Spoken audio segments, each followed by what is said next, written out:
Ne kadar biz bundan önceki resmi başvurulara başvurduysak da bir netice alamadık büyüklerimizden.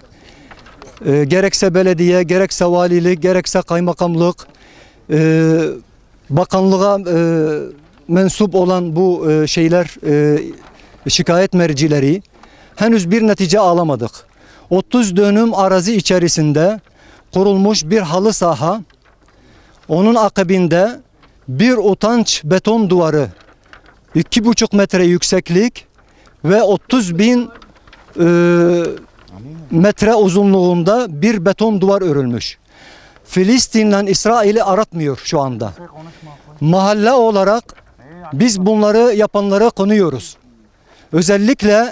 Özellikle Çetin Kerimoğlu adında vakıf başkanı mütevelli heyeti başkanı bu öncülüğü yapmış ve saat 2'lere kadar maç gürültüsünden, futbolcu sövmelerinden dolayı huzurumuz, rahatımız bozulmuştur.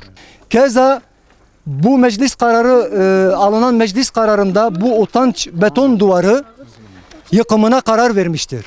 2 yıldan beridir ne belediyemiz, ne valiliğimiz, ne bakanlarımız, hani milletvekillerimizi biz gönderiyoruz meclise, koltuk sevdası olarak oturup ve hiçbir şey yapmadan, ilgilenmeden bu çileyi vatandaşlarına çektiriyorlar. Sesimizi buradan onlara duyuruyoruz. Lütfen vekiller, sizi buraya davet ediyoruz. Bu baz istasyonunun rezaletini görün.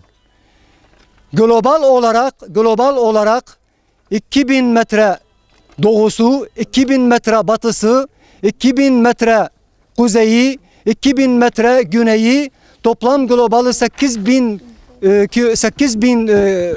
metre baz istasyonunun radyasyonuna maruz kalmışız.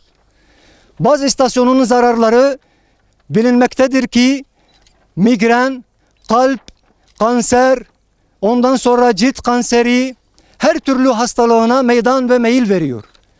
Bunun çözümünü sayın büyüklerimizden acil olarak buranın baz istasyonundan kaldırılmasını istiyoruz. Bu baz istasyonunu bir an önce kaldırılmasını istiyoruz. Teşekkür ediyoruz. Baz istasyonunu istemiyoruz. Baza hayır, baza hayır, baza hayır, baza hayır.